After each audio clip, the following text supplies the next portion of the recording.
नमस्कार, मैं पुनीत पाठक हूं और आपको खबर बेबाक में सिंपल सीधी खबरों के विश्लेषण के साथ मिलता हूं। इस वक्त सारे देश को पता है कि मणिपुर जल रहा है। मणिपुर हिंसा की क्या वजह है, इस पर हम पहले कुछ वीडियोस कर चुके हैं। कोशिश करूंगा कि आज भी उसके बारे में कुछ जानकारियां आपके साथ दूं। लेकिन आज मणिपुर का 4 मई का एक वीडियो वायरल होने के बाद सारे देश में सुप्रीम अदालत से लेकर जन जन तक पहुंचा। हर एक को पीड़ा हुई, सिर शर्म से झुका और बहुत सारे जलते हुए सवाल मन में कौंधने लगे। सबसे पहले आपको बताते हैं कि यह वीडियो है क्या। मणिपुर में मई के महीने से हिंसा जारी, सबको पता है, लेकिन इसी बीच एक वीडियो बुधवार को वायरल होना शुरू हुआ जिसमें यह दिखाया गया कि कुछ भीड़ में तकरीबन 800 से 1000 लोग हैं जो दो महिलाओं को निर्वस्त्र करके घुमा रहे हैं।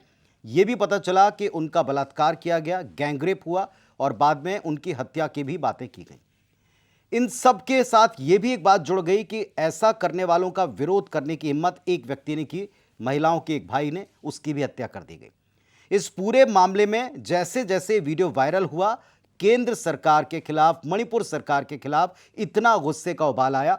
मामला सुप्रीम अदालत तक पहुंचा और सुप्रीम कोर्ट को यह तल्ख टिप्पणी करनी पड़ी कि इस पूरे मामले पर या तो सरकार कुछ कर ले जल्दी से, वरना फिर कोर्ट को इसमें कदम उठाने पड़ेंगे। सुप्रीम कोर्ट की, माननीय कोर्ट की यह टिप्पणी अपने आप में बताती है कि दरअसल देश के मन में कितना दुख और गुस्सा है। प्रधानमंत्री जी तक भी निश्चित तौर पर यह बात गई और बार बार उनसे पहले भी विपक्ष कहता रहा कि मणिपुर पर आप खामोश क्यों हैं, उस पर आप कुछ बोलते क्यों नहीं। तो आज प्रधानमंत्री ने एक नहीं 2 बार मणिपुर की स्थिति पर बोला, सदन के भीतर भी और सदन के पहले, चूंकि मानसून सत्र शुरू हुआ है संसद का, तो बाहर उन्होंने प्रतिक्रिया में कहा कि आज जो कुछ भी घटा है इस पर मन बड़ा दुख और क्रोध से भरा हुआ है और ऐसा नहीं होना चाहिए, पूरे देश को बेइज्जत करने वाली घटना है। इतनी तल्ख टिप्पणी उनकी भी थी। लेकिन जब सदन के भीतर वो गए तो सदन के भीतर भी उन्होंने इस पर बहुत सारी बातें रखी। साथ ही साथ प्रधानमंत्री जी ने जाते जाते, चलते चलते जो एक बात कही, इस पर छत्तीसगढ़ की सियासत गर्मा गई और इसी पर हम बात कर रहे हैं, इसी पर यह वीडियो है। दरअसल उन्होंने कहा कि देश की तमाम राज्य सरकारों को हम कहते हैं लॉ एंड ऑर्डर सुधारें और स्पेशली महिलाओं के मुद्दे पर सख्ती से कदम उठाएं, महिलाओं की सुरक्षा को सुनिश्चित करें। उन्होंने कहा चाहे राजस्थान हो, छत्तीसगढ़ हो या मणिपुर, हर जगह सरकार को महिला सुरक्षा को प्राथमिकता के आधार के ऊपर सॉल्व करना है, ऐसे केसेस को, और महिला सुरक्षा सुनिश्चित करनी। जैसे ही छत्तीसगढ़ का नाम आया तो छत्तीसगढ़ में भी मानसून सत्र चल रहा है और आज यहां अविश्वास प्रस्ताव के ऊपर बड़ी बहस छिड़ी हुई है पक्ष विपक्ष के बीच में। अविश्वास प्रस्ताव का गिरना तय है, लेकिन अविश्वास प्रस्ताव में तर्कों के साथ विपक्ष सरकार को घेरेगा। ये यहां अंतिम सत्र है और इसी सत्र के दौरान जैसे ही ये वीडियो वायरल हुआ, इस पर प्रधानमंत्री जी का रिएक्शन और खासतौर पर राजस्थान के साथ छत्तीसगढ़ की तुलना, एक तरह से उन्होंने मणिपुर से जो एक लाइन में उन्होंने बात की, तुलना है नहीं है या आप पे हम छोड़ते हैं क्योंकि जनता जनार्दन होती है, लेकिन उन्होंने जिस एक लाइन में, जिस स्वर में कहा कि चाहे राजस्थान हो, छत्तीसगढ़ हो या फिर मणिपुर हो, वहां महिला सुरक्षा को प्राथमिकता देनी चाहिए, तरजीह देनी चाहिए। तो इस पूरे मसले के ऊपर छत्तीसगढ़ के मुख्यमंत्री भूपेश बघेल ने फौरन रिएक्शन में कहा कि बेहतर होता प्रधानमंत्री मणिपुर की स्थिति पर बात करते, वहां हालात ऐसे क्यों बने इस पर बात करते। बेहतर होता कि वो जरा उत्तर प्रदेश की तरफ देख लेते। उत्तर प्रदेश में तो कोर्ट रूम में लोगों की सरेआम हत्या की जा रही है। एक और अहम बात जो कुछ अन्य कांग्रेसियों ने अपने रिएक्शन में की कि साहब, सबसे बड़े कद्दावर, विश्व के बड़े नेता बताए जाते हैं प्रधानमंत्री जी, मणिपुर की स्थिति में डबल इंजन की सरकार कुछ कर नहीं पा रही, ये सबको दिख रहा है।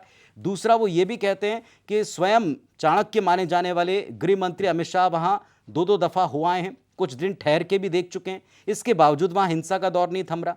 3 से 4 महीने में लगातार हिंसा के दौर के बीच में महिला ही क्यों हर बार ये टूल की तरह इस्तेमाल की जाती हैं, ये चिंता की बात है। दरअसल अब इस पूरे घटनाक्रम से जुड़े कुछ फैक्ट्स हैं जो मैं आपके सामने इस वीडियो में रखना चाहता हूं, जिनके बारे में विस्तार से आपको पता होना चाहिए।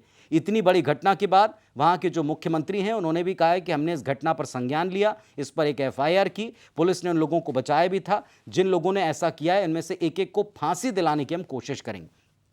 अब जरा आप देखें इसमें फैक्ट्स क्या हैं, ये भी मैं आपको बताते। सुप्रीम कोर्ट ने जो कहा वो मैं आपको बता चुका हूं, लेकिन क्या हुआ 4 मई 2023 का मामला, ये वीडियो का जहां का बताया जाता है वो मणिपुर की राजधानी इंफाल से 35 किलोमीटर दूर का एक गांव है कांगपोकली। वहां दो महिलाओं को निर्वस्त्र करने का मामला हुआ था। दोपहर में 3 बजे के आसपास की घटना थी। 800 से 1000 लोगों की भीड़ पहुंची थी और गांव में घुसकर उन्होंने ये सब कुछ किया था। ये भी बताया गया कि एक खास समुदाय, जिन दो समुदायों के बीच में ये पूरी की पूरी हिंसा है, वहां ही इस पूरे घटनाक्रम को अंजाम दिया गया था और जिस वर्ग के साथ में ये सारी की सारी हिंसा जुड़ती है उसके ऊपर बहुत बड़ी बात है। घरों में तोड़फोड़ की गई, सामान को लूटा गया, ये एफआईआर में दर्ज है। और घरों में आग लगाई गई। संदेह है, एफआईआर में लिखा हुआ है कि हमलावर मैतेई युवा संगठन के, मैतेई लिपुन, विश्व मैतेई परिषद या अनुसूचित जनजाति के तरफ के हो सकते हैं। ये एफआईआर में दर्ज है, यानी मैतेई समुदाय के ऊपर इसकी उंगलियां हैं। इसके बाद में, हमले के बाद बहुत सारे लोग जंगल में भाग गए अपनी जान बचाते हुए, क्योंकि इस भीड़ के पास में हथियार थे, हथियारों से लैस होकर आए थे। कुछ लोगों को पुलिस ने रोका और कुछ को गिरफ्तार किया था, उनको भी ये भीड़ अपने साथ छुड़ा कर ले गई थी। इस तरह की भी बातें सामने आई हैं। एक 56 साल के भाई की हत्या कर दी गई इसी दौरान। जो दो महिलाएं जिनको निर्वस्त्र किया जा रहा था, उनमें से एक 56 साल का व्यक्ति, उसने उसका विरोध किया था क्योंकि एक बहन थी उनकी, उसको भी मार डाला गया था। ये फैक्ट है।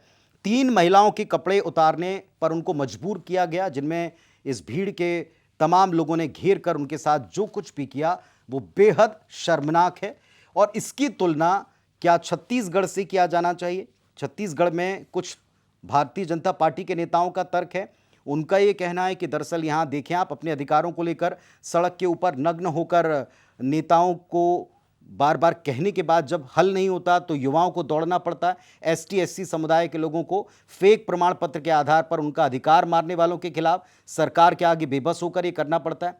ज़रा थोड़ी देर के लिए राजनीति को साइड रख दें, सोच करके देखें कि क्या जहां पुरुष अपने अधिकार को लेकर, युवा अपने अधिकार को लेकर नग्न प्रदर्शन करते हैं, वहां भी महिलाओं का सिर शर्म से झुकता है। वैसे तो पूरे समाज का झुकता है, झुकना भी चाहिए और इसे कोई भी उचित नहीं ठहरा सकता। लेकिन इसके बावजूद क्या इस घटना की तुलना उस घटना से किया जाना चाहिए? ये सवाल है। आपके जवाब, आपके तर्कों का हमें इंतजार रहेगा। जरूर आप हमें कमेंट करके बताएं, क्या एक साथ मणिपुर की तुलना राजस्थान से या छत्तीसगढ़ से होना चाहिए? क्या वाकई दोनों राज्यों के हालात एक जैसे हैं?